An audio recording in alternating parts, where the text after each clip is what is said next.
Bien évidemment, depuis presque 25 ans, il y a eu beaucoup de changements, je dirais, des changements structurants. Changements structurants, premièrement, deux choses importantes qui ont lancé les mutations socio-économiques et politiques au Maroc. La première, c'est l'installation de l'instance équitaire en conciliation. La deuxième, c'est le rapport de développement. Donc, ces deux rapports, pour moi, c'est une sorte de l'autocritique de l'État marocain, de sa gestion du domaine des droits de l'homme et de sa gestion des droits économiques sociaux au Maroc. C'est important à ce que, un moment de l'État lance ses projets par un diagnostic et par je dirais, un dialogue et par une révision de ces méthodes anciennes. La deuxième, c'est aussi toutes les, je dirais, les lois structurantes qui ont été adoptées. Le Code de la famille, c'est une loi structurante de la société.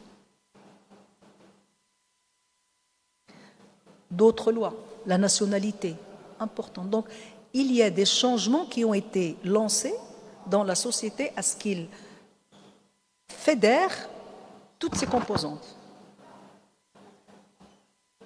Le discours de Ajdir, la mise en place de l'Institut des études d'Amazigh, la constitutionnalisation de la Mazigh, c'est la fédération de toutes les composantes de la société marocaine. Ce sont des changements importants qu'on a faits.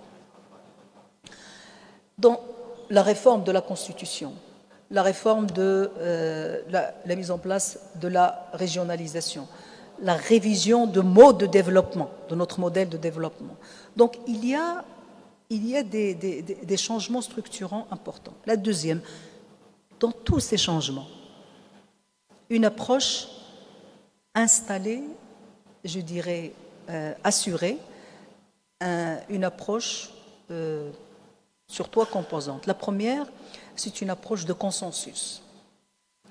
Et le Code de la famille, toutes les, je dirais, les débats qu'il y a eu et la dernière décision de Sa Majesté, c'est une approche de la société marocaine dans le cadre de consensus.